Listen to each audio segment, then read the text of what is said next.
Welcome to another edition of the Flatlander Fit podcast. Today, I am joined by Brian Stevens. He is an author who just released a book called Winning with the Wildlife, and you can find that on Amazon. I'm going to provide a link for that, and I encourage all of you to check it out because some of the things we're going to talk about today, it is a very inspiring book in so many different avenues. Brian, thanks for being on the podcast. I so appreciate it.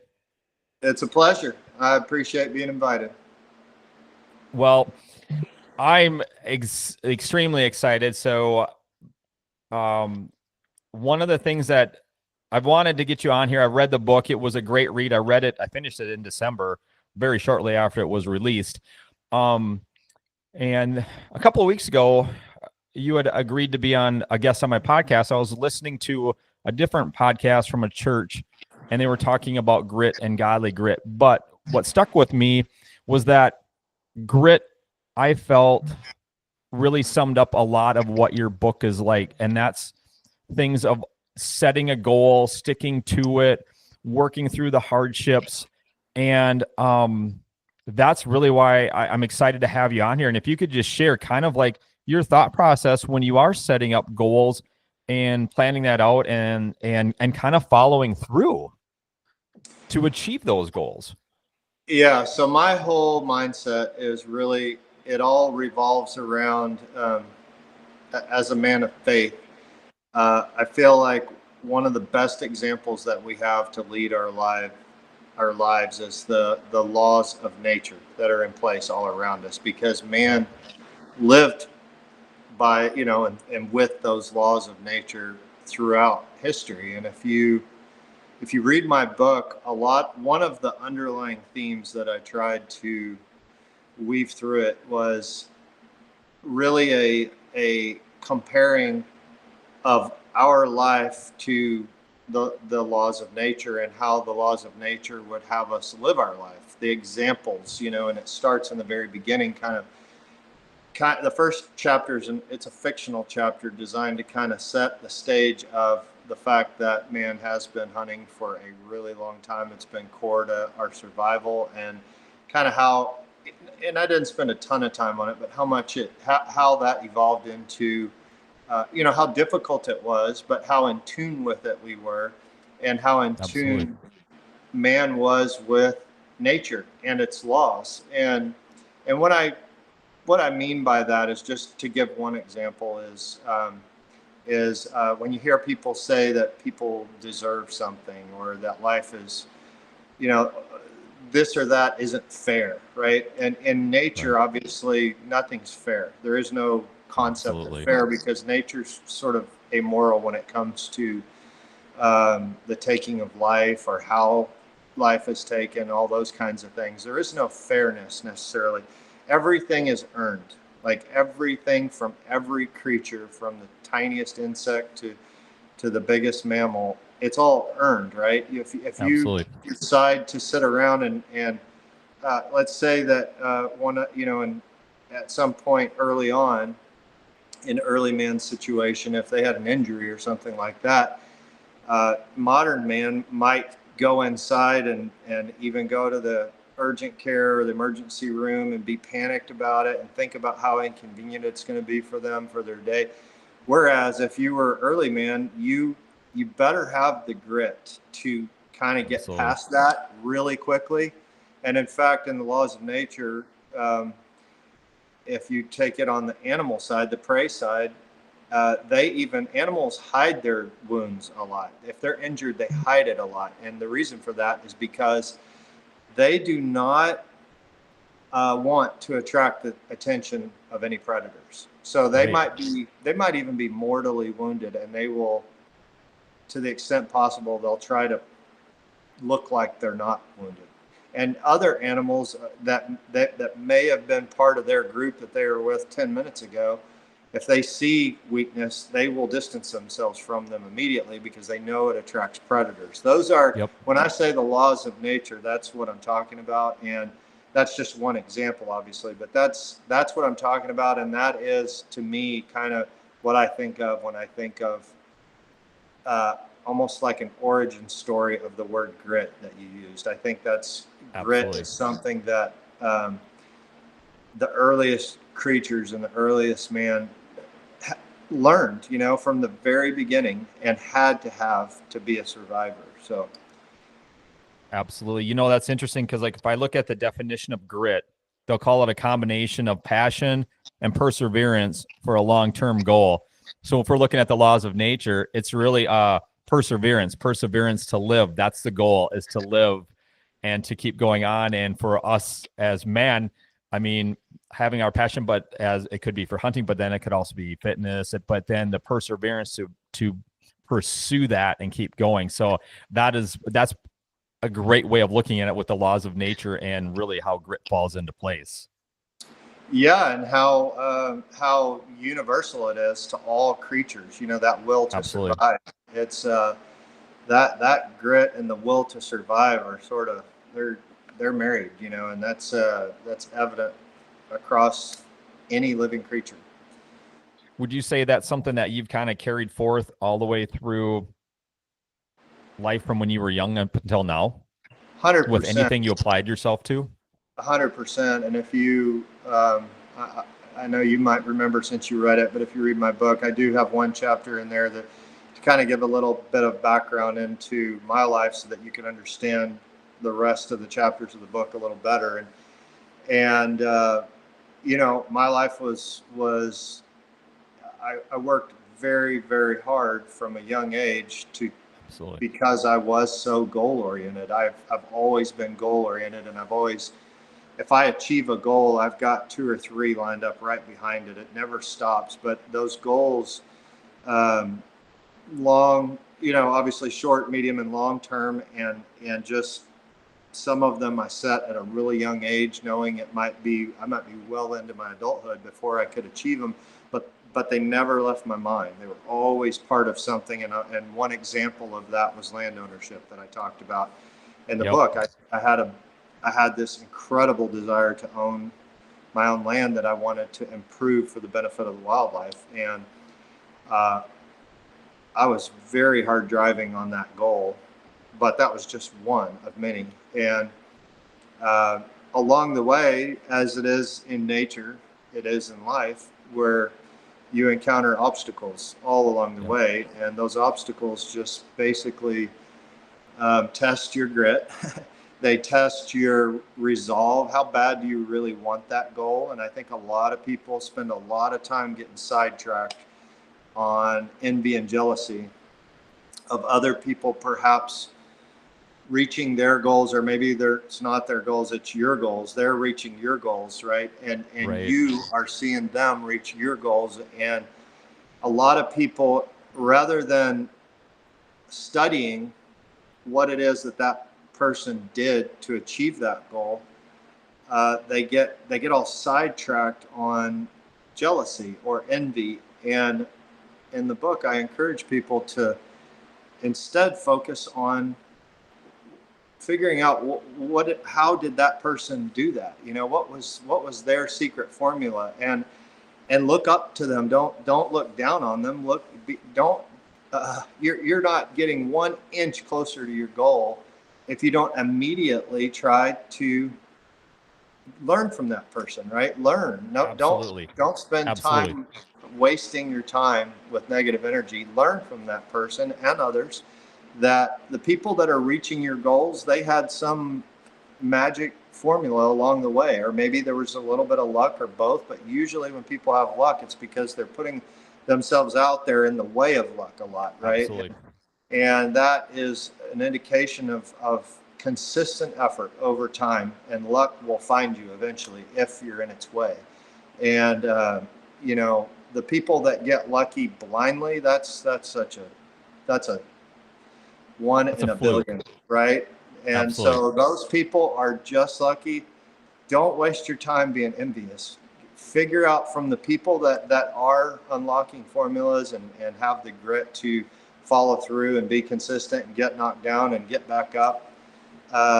Learn from those people, figure it out. Everybody's got a different path, but the more of those different formulas that you can understand, the better you're going to be positioned to achieve your own goal with consistency and effort.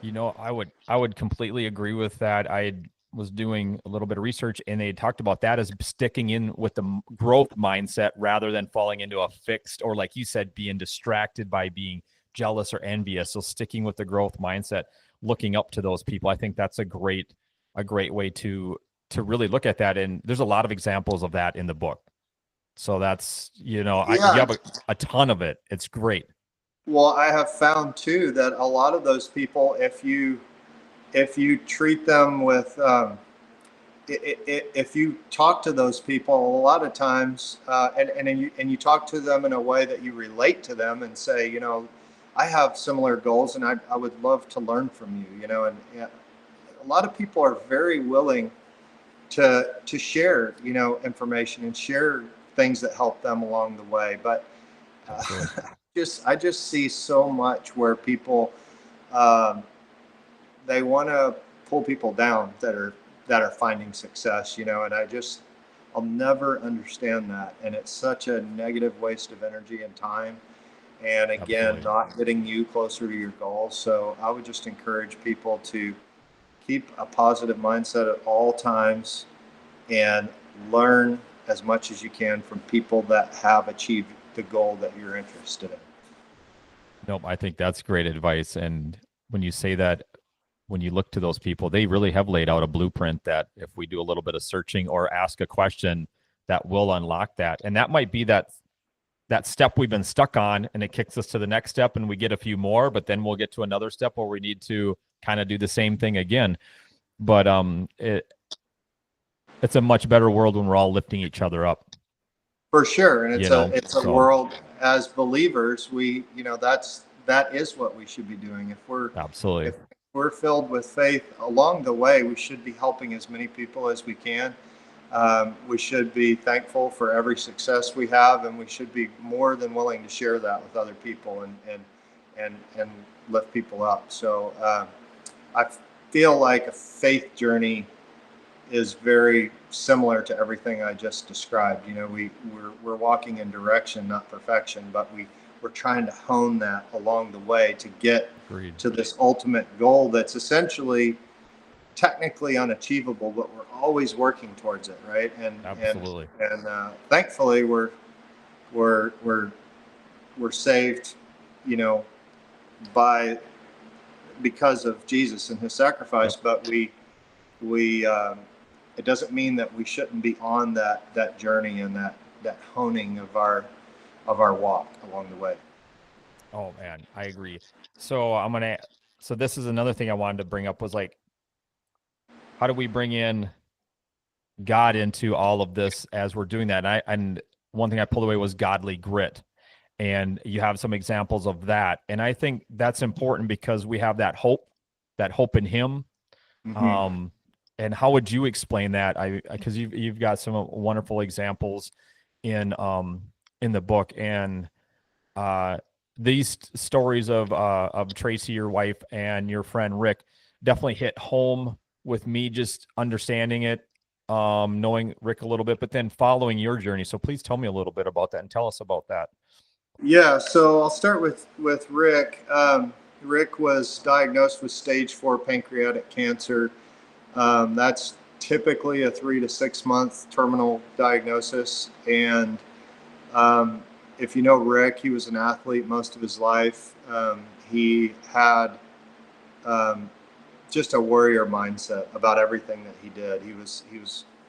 And also a uniquely funny and fun attitude about everything that he did. He brought fun everywhere he went.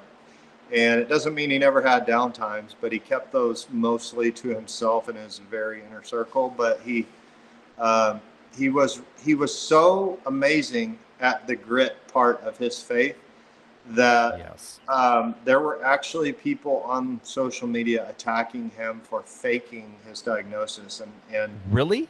yes, and No way. they would make comments like, people with pancreatic cancer can't do this or they can't do that. And I can tell you that Rick was one of my very best friends. I was there with him for a lot of his lowest moments, literally there with him.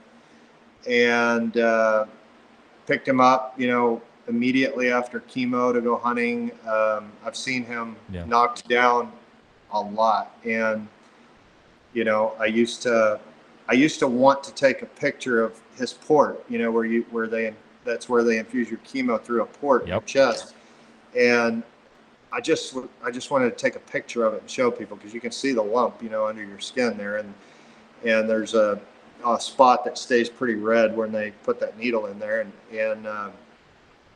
but Rick very much he didn't want the cancer or the treatment to define him, so he really didn't want that to be part of his story, but that was really hurtful. It was hurtful to him. It was hurtful to the people like me that were really close to him. And but in true Rick Carone spirit and fashion, I look at it as a victory. You want to use the word grit? I think it's like the ultimate grit story that I've ever experienced in my life, because he didn't. I only saw him address it one time, and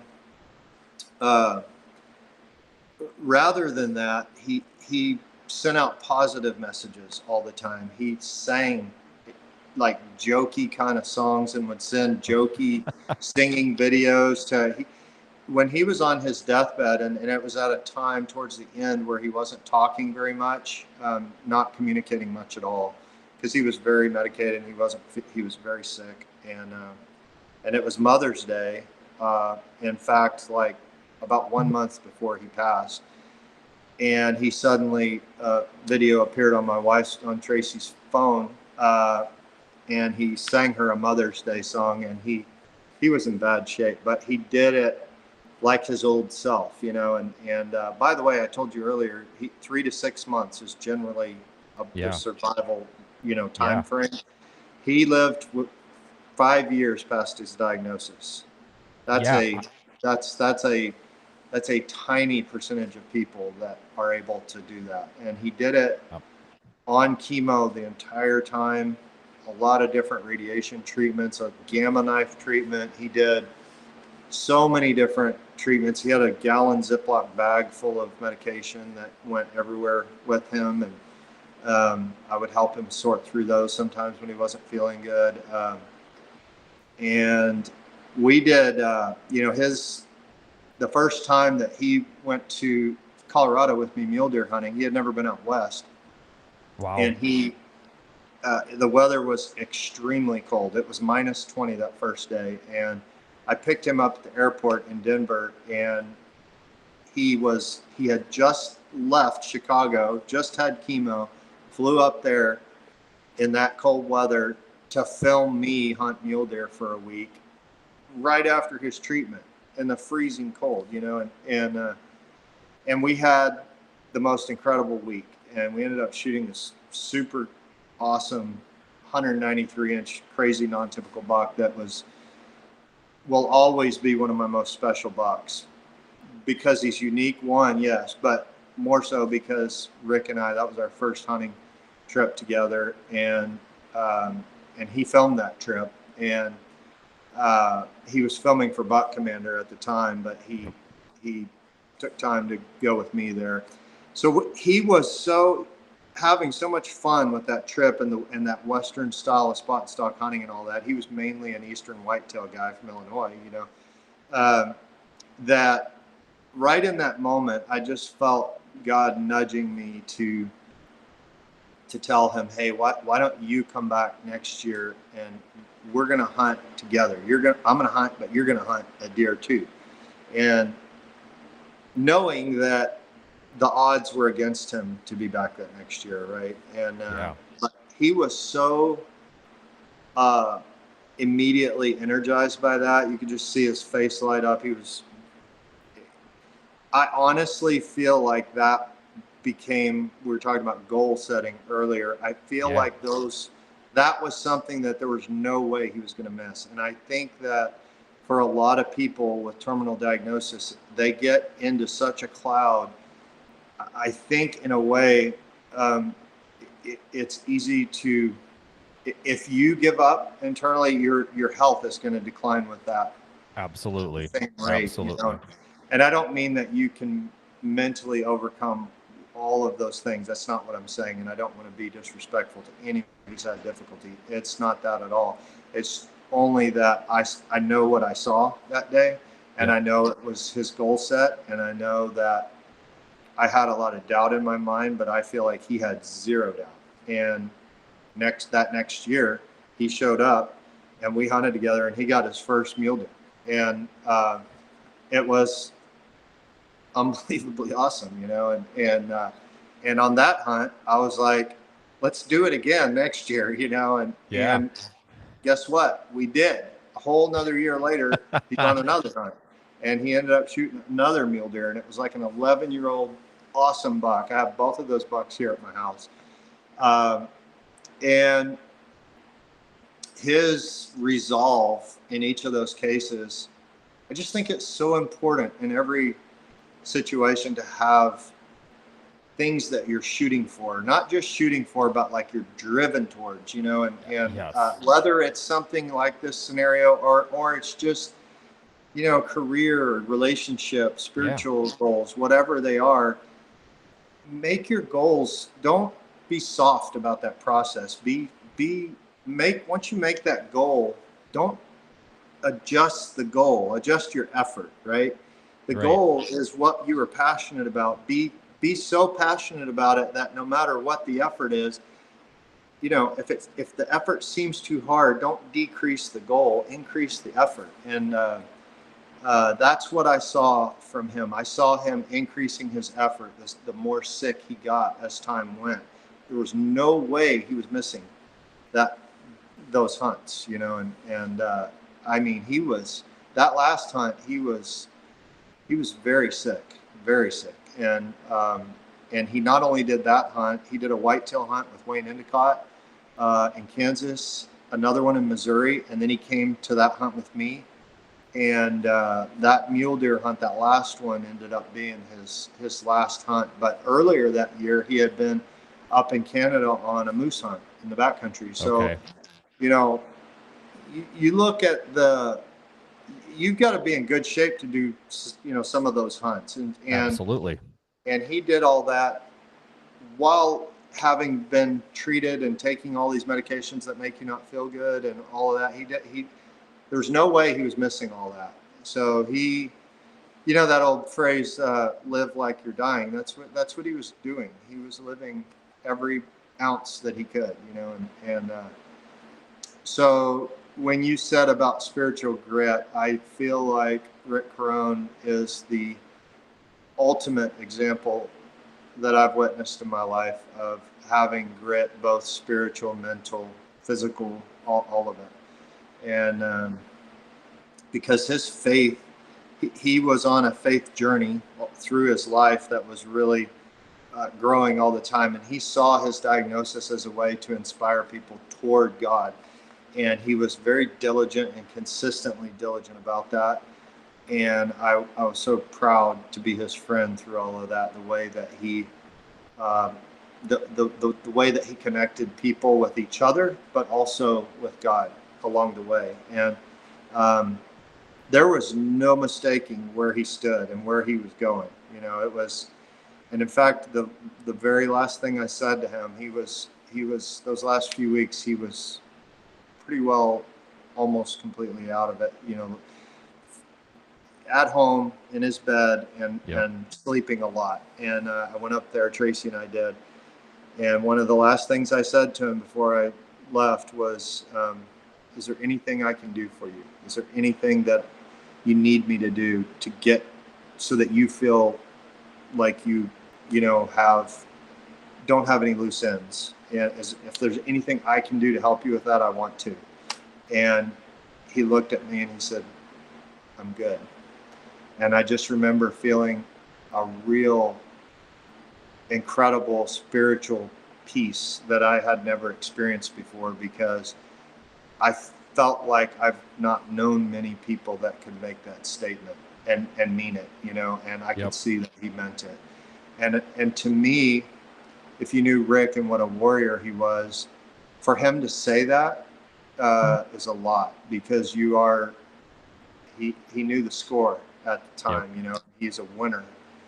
And the fact that he felt good about where he was at tells me that he he was finishing the game on his terms, and he was happy with his standing in the game. And I just have, so many lessons that I've taken from him. But for me, that was a very heavy, but also the closure and the comfort that I got out of that as his friend was pretty unbelievable. I he, his journey was amazing. I followed it on social media as things came out um through the years, and being able just to have a little contact with him. He was always gracious enough to answer my questions about filming with his experience. Mm-hmm. And was interesting when after he had passed, his faith had made a very big impact on me, which I'm sure it did with a lot of other people around. And I got rebaptized. And when I did, this is the shirt that I chose.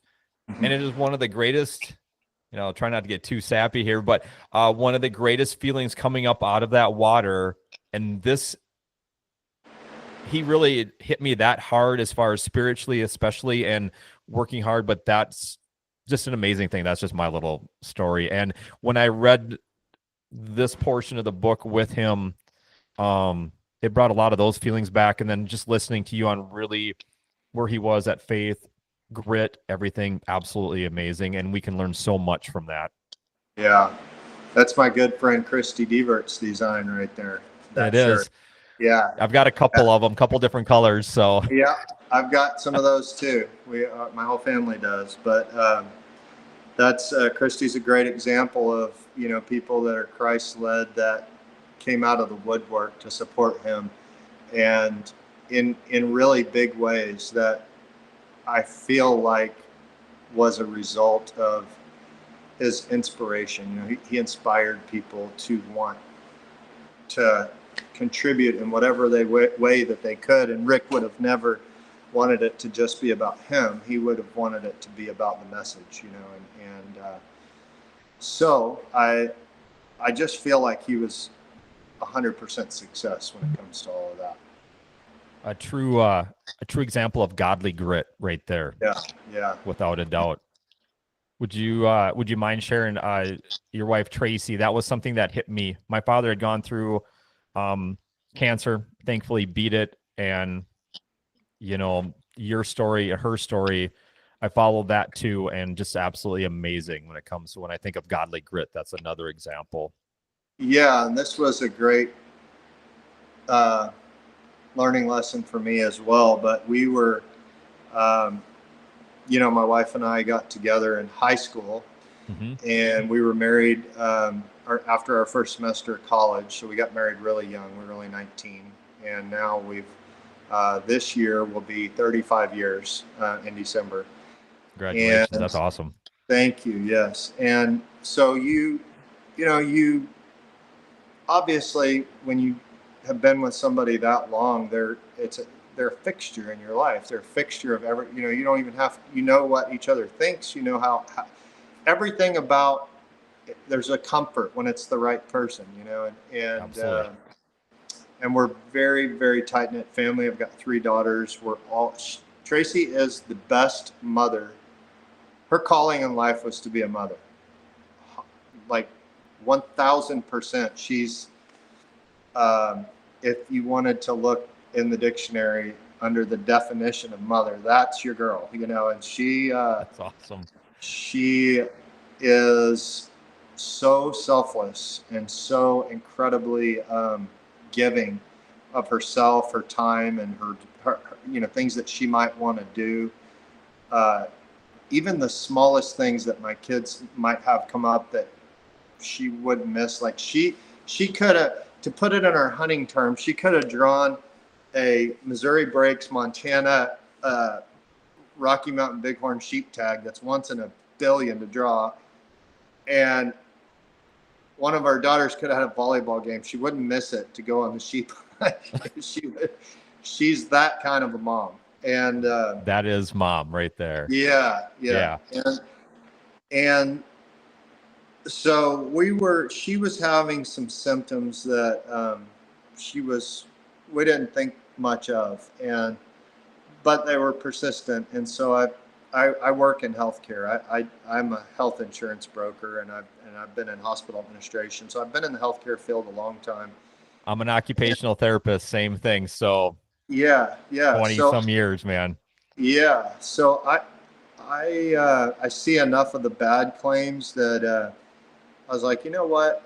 I think we should go get this checked out, and just to be, just to be safe. And I really wasn't that concerned about it, but she dismissed it for a couple of months. She was dismissive of that, and finally I was like, nope, I'm gonna. So I just called. I did some research, found out the gastroenterologist that I wanted to get her into. Called and made the appointment. And I was like, here's the appointment. We're going this day, and you're going, and I'm taking you.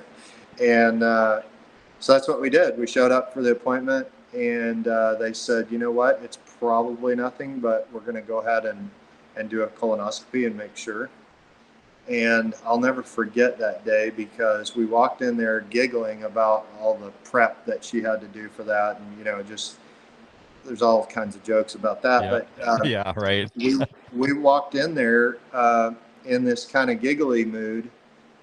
And, 20 or 30 minutes later, they come to get me in the waiting room to sit with her while she's recovering. And I'm sitting in there, and she is loopy coming out of that anesthetic. And she's making jokes with this nurse in there. And it was really hilarious, the things she was saying to her. So we're laughing about that.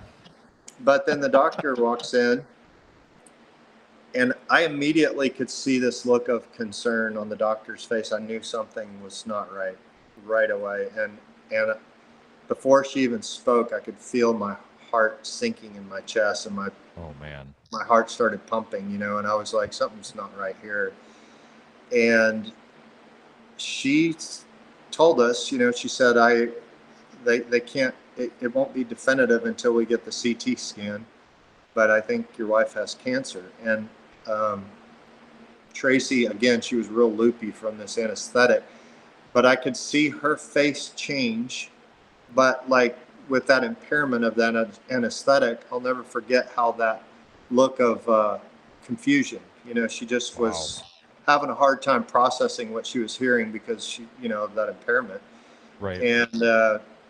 And so I'm listening to this lady explain it, and my entire world is, we're doing great as a family. We're the career, where we are on goals, our life goals, everything about, we've got this wonderful family life that we do all this stuff together, and we can't imagine, being happier together as a family. And then you're thrown that, and it would just, I can't explain to you how bad the rug felt jerked out from underneath us at that moment. And I'm what I would usually characterize as the strong one in the relationship, and I'm the one that's always saying, kind of like the nature's laws, you got to get over it. You just got to move past it. You got to, and that's always, everything will be fine. It'll be fine. I say that all the time, and that day it didn't feel like I felt lost. I just felt it was something I'd never experienced, and I just didn't know what to say. I didn't know what to say to her. I didn't know what to say at all. And I was literally melting down, and I was trying to, by the time we got in the car and got to the house, that was enough time where the anesthetic was wearing off, and I could see her thinking. She's the type that would get really freaked out about some minor. That's why it was so ironic that she didn't want to go get tested, but because she's a worrywart, and she thinks something's usually going to be worse than what it really is. Go get on the internet, you read about symptoms and freak out. Right. And that's her. But in this case, I could see like this, more like a concentration. She was, and what she was doing, I later figured out, is she was processing the fact that I had one of our daughters was in college, away. One of our daughters was in college closer, and the other one was in high school in volleyball, and she didn't want to disrupt their progress. Meaning, she thought that if anything was like bad wrong with this, that it might keep them from being as successful as they could. Back to her grit, she as a mother, her motherly grit, and she has excellent spiritual grit as well. Uh, so we, over those next couple hours when we got home and none of the kids were around, I was starting to get where I was crying. Mm-hmm. I was in the middle of just really trying to process everything with her, and she looked at me very sternly and said, "I don't want my kids to suffer from this. I don't want she did not want anything about this to be a problem for her kids, and that was what was most important to her. Back to her being an amazing mother and just completely selfless. So she said, it was a couple days. We weren't going to know the CT results until after Mm-hmm. Christmas. That colonoscopy was like December the 19th. She had her CT a couple days later, but we weren't going to get the results until probably the day after Christmas, the 26th, is what we were told. So we decided we're not going to tell them anything until we know the results of the CT, Right. because then we'll know kind of what the plan is and what the prognosis is and everything. We just wanted to tell them everything at once. And so I remember we had friends from out of town. We were doing stuff with people and trying to be normal. Right. And I was everything but normal, right? I was, Right. this is my best friend. This is my soulmate, Right. and we have this huge unknown of what stage it is, any of it, and colon cancer is a mean one if it's metastasized elsewhere, Yep. and so I just can't tell you everything going through my mind. And so when we got the call after Christmas, she did a wonderful job, by the way, of not letting on that anything was wrong. The kids made comments like, "Dad, are you okay? You feeling okay?" They would make a little comment. They never said that to her because she was a champion, and I remember talking to a couple of my buddies and just pouring my heart out. And Cody Robbins was one of them. And Cody, all the way from Canada, he was basically reaching through the phone and grabbing me by the shirt. And he's like, "You need to get it together." He's like, "You need to be her rock, and you need to, and I needed that. I needed to hear that. And so it was good because he was telling me what I would normally say, about being a little tougher about it, so we got the call. The doctor said, yes, it is. And, but it's stage 2, but kind of like in between stage 2 and 3. Okay. Those cells are starting to make their way into the lymph nodes, but, Gotcha. so we're, which is, hey, better than stage 4, Right. right? We're now we've got like decent hope, right? So, when that phone rang and I said, this is the doctor's office, she ran in the bathroom and she just went in there and started praying. And I'm sitting in there talking to this doctor and asking questions. And I get off and I walk in the bathroom. She's got her head down and she's praying, and she already knows, but I tell her, and she kind of like startled when I said the word, Yeah. But then I told her, but here's what he said about, the next steps and everything. And I could see like this peace come over her. And Okay. she walked into our room and she got down on her knees beside our bed.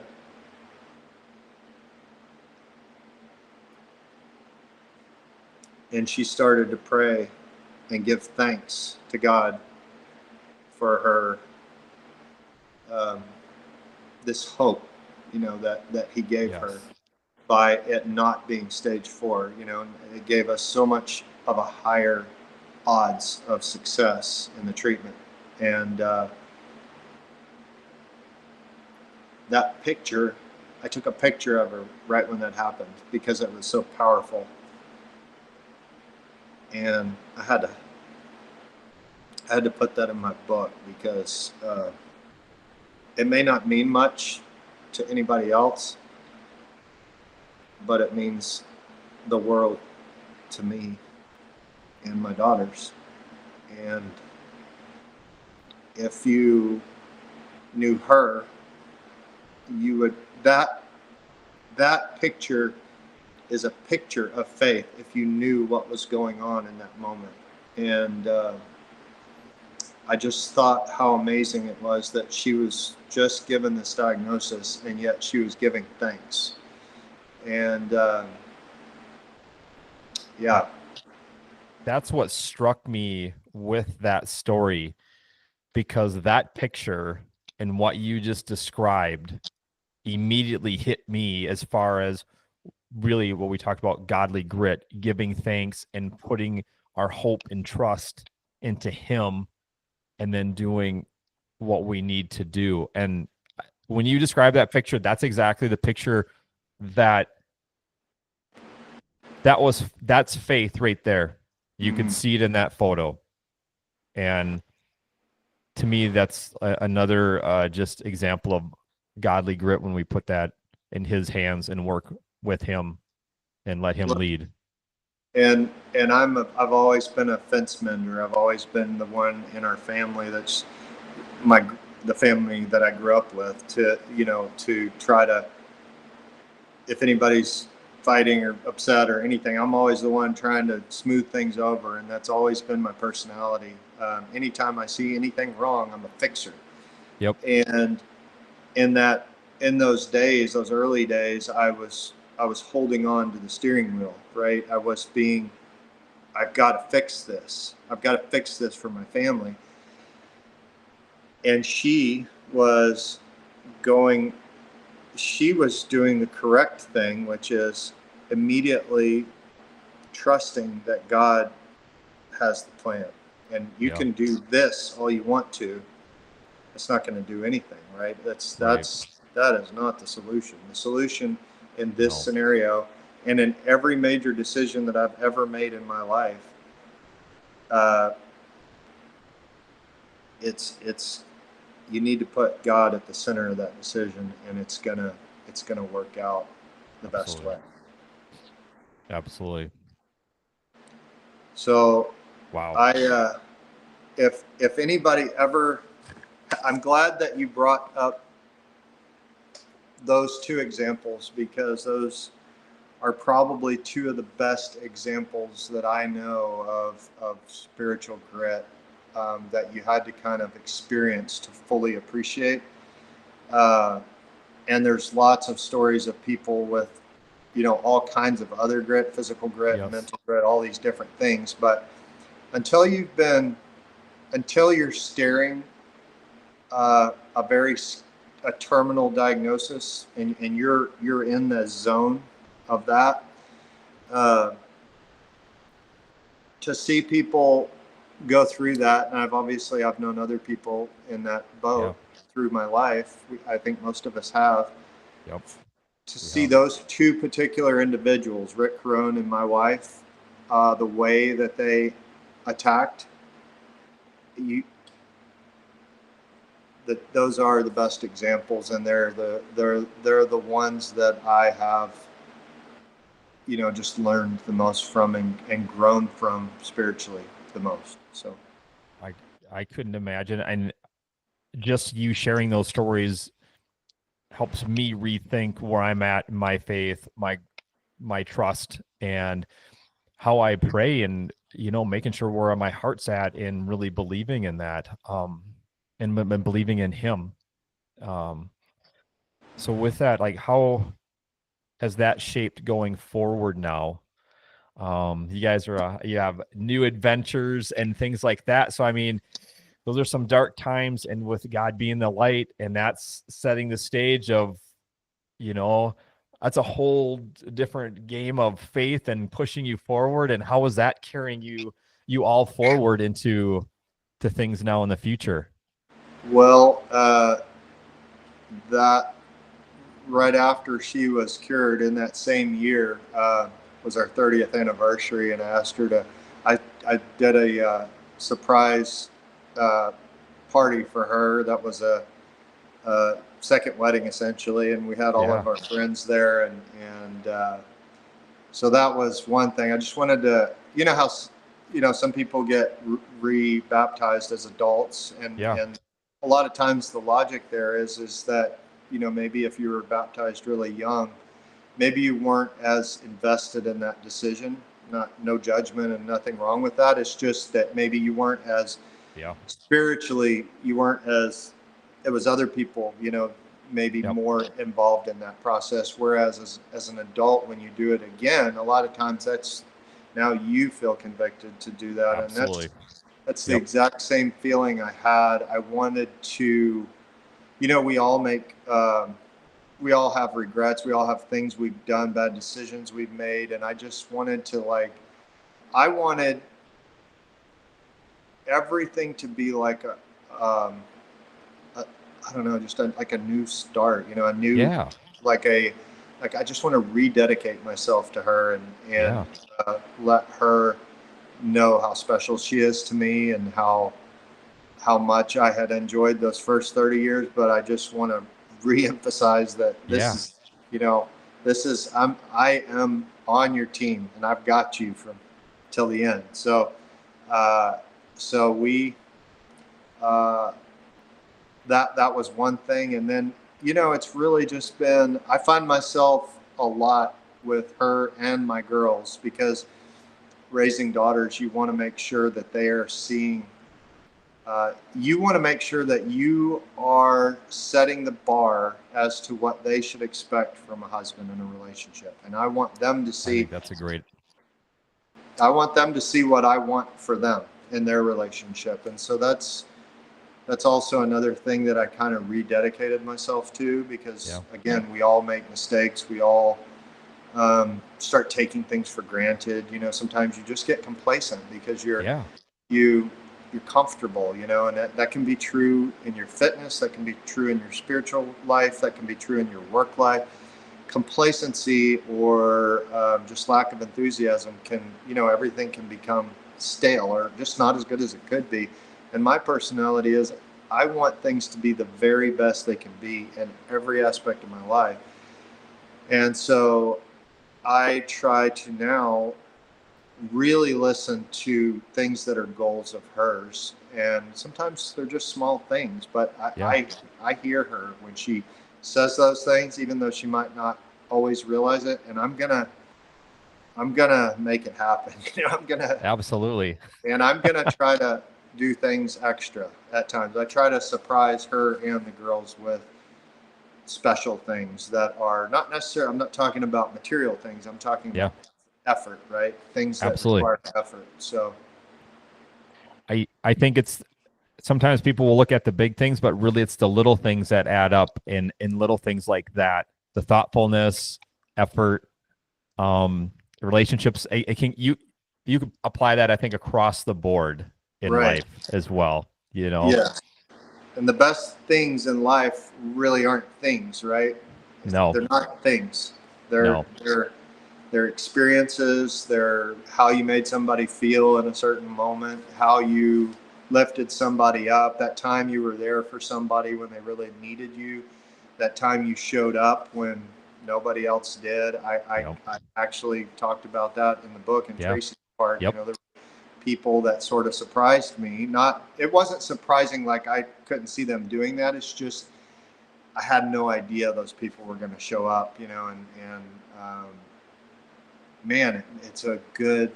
Those are things you just I'll I'll remember that on my deathbed. That's those are the kinds of things that mean more than any kind of physical or material thing ever could. So. Absolutely. So what's next for you coming up? You know, you've just released the book. Um, the website, you've got a lot of great things on there. You've got some swag, everything like that. You also have a YouTube channel Mm-hmm. with More to the Hunt. Yep. More to the And Hunt is kind of a passion project. You know, I've been with Live to Hunt for years, for over a decade now, as part of that team, and this is not to that's not going to change. But this is a separate deal where you know, I want to tell. I have a lot of stories. You can't put it all on Live to Hunt. I've got right. lots of content, you know, and hunting has been such an important part of my life, and it's been such a positive part of my life, and it's brought a lot of relationships into my life that I cherish, and a lot of experiences, and I want to share those for one, but I want to share them in a way that I'm able to kind of, like the book, I'm able to tell stories for a reason. Every Yeah. story that I tell in that book that's hunting related is told for a purpose. Um, and there's a lot of life lessons. There's a lot of those living by the laws of nature that, you know, I try to, I don't overdo it, but in the More to the Hunt episodes, you know, there's a moral to every story, and I try to share that. And so there's going to be probably about an episode a month is going to Okay. continue to be added to that YouTube channel. And Awesome. it's More Number Two, The Hunt. For anybody that wants to go on there, I would love if you would subscribe and follow those videos and leave comments. We also, another part of why I want to do that is because I want to tell the stories in a way that I feel like there's a lot of hunting content out there that doesn't really help us as hunters to protect our heritage. We're under fire, as we know, at the ballot box with this ballot box biology problem that we're running into. And the stats are these. Approximately 75% of people in the United States are non-hunters that are agnostic to hunting. About 20% are against hunting, and 5% roughly are hunters. So you can see by those numbers that we need those agnostic non-hunters on our side when it comes to the ballot box. We can't, if we're fighting amongst ourselves and ripping each other down, we already don't have the numbers to win these battles, and we need to be together, and we need to tell our story in a way that if a non-hunter comes across our content, the last thing we want to do is give them a negative impression of hunting, because then when they go to the ballot box and they see that proposition that says something, and a lot of times they're worded deceptively, you know, they if they see something like that and they just saw some hunting content that's disrespectfully done towards animals or objectifies animals, then what are we doing? We're hurting ourselves, and we need to be working today on helping hunting. And so that's part of what I want to do with More to the Hunt, is I want my stories to be told in a way that's respectful, that explains the experience, that hopefully is entertaining to hunters, but also if a non-hunter happened to see it, that it would be, or if a hunter has a non-hunting friend or a girlfriend or a wife, they could share my content with them, and hopefully they would see hunting in a more positive light. Same with my book. I want a non-hunter to be able to read it, and hopefully that it has humanized hunters a little bit and helped them understand, you know, that we're not murderers. We're not out there to go, you know, just be a conqueror. There's a way more to it, and that's where I came up with the title, is to the More to the Hunt. Is I really want to be part of the effort, the overall collective effort to try to help save hunting, because I do think we're in a battle. I would agree with that. And you know, the content on your YouTube channel, you do exactly what you just said there, and that's how that's laid out. That was another thing about the book. Being a hunter my entire life, as I'm reading the book, I see the story of the hunt, and there's that little part of me as a hunter, but there was a lot of other things on like how you worded as far as like looking at the situation. You can apply that to many life different things. So sometimes I almost kind of would forget a little bit about the hunt and kind of be immersed in that, but then that would kind of come back in. And so again, for something that was geared, if somebody looked at it like hunting stories, there's so much more to that. And just a little bit that we shared about, or you shared about other things earlier in our conversation today. And there's that book is chock full of that. And I think you do a great job at laying all of that out and doing exactly what you explained and shared. Well, I couldn't appreciate that more, because that was a major goal of mine. I sat down when I wrote that book, and I made a list of what my goals were, and that list kind of, I took about a week to do it, because I kind of wanted to leave it and come back to it and build the goal. And the list became so long, I started thinking, how am I going to weave all of these concepts together? And so I literally prayed about it, and I just prayed that God would give me the words, and that I wouldn't be writing the book. He would be writing the book through me to try to, hit all these points. And I guarantee you, this is a fact. I never had a problem. There was no writer's block. I typed as fast as I could type. I set a goal for myself that I was going to do a minimum of 1,000 words per day. It takes roughly 80 to 90,000 to kind of be at the right length for a mainstream book like that. And so I stuck to that. I stuck to my 1,000 a day plus, and I never slowed down. And I honestly feel it's because I took and put God in the driver's seat behind that keyboard.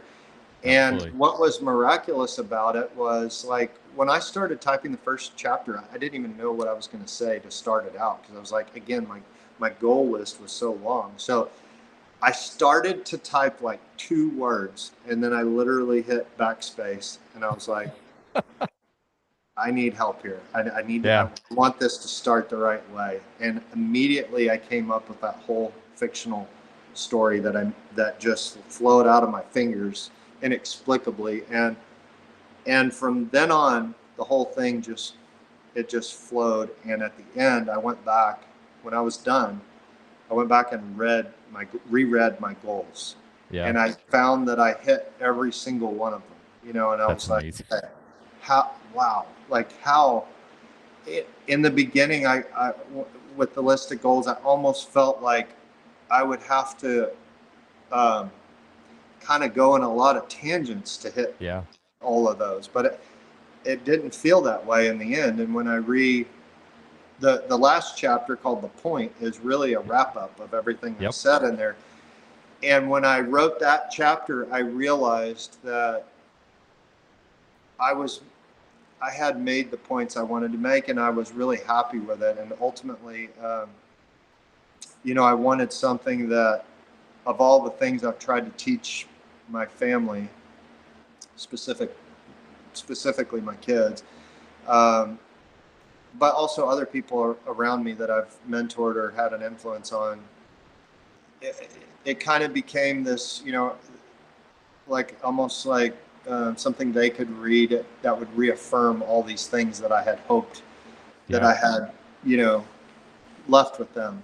And so it is purposefully about much, much more than hunting, and that's part of why I came up with the title that I came up with. And I really hope that people, and I know I've had some non-hunters read it, and they told me that they loved it, and that's fantastic. Some of them left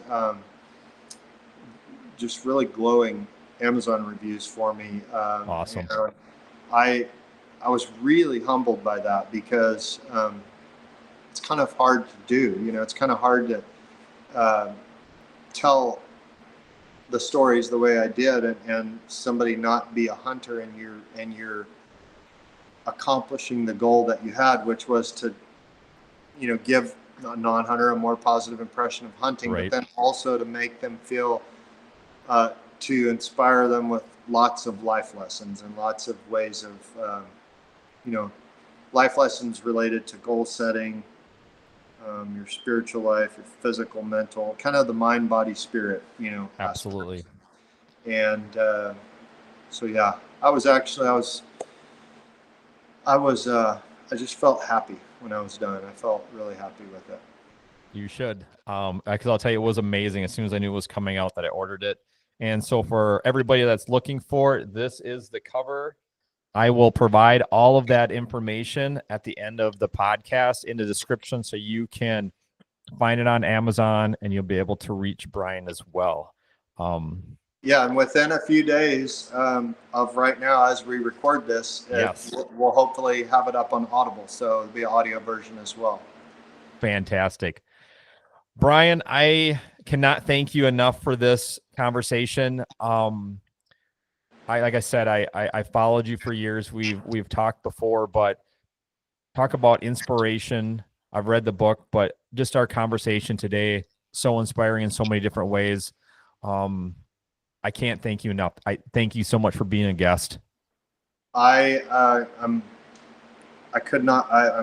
very appreciative that you asked me, and I'm happy to do it, and I'm happy to call you my friend, and your messages were very encouraging to me, and I appreciate it so much. Brian, thanks again, and I look forward to the next time we get a chance to sit down and talk. All right? Yes, me too.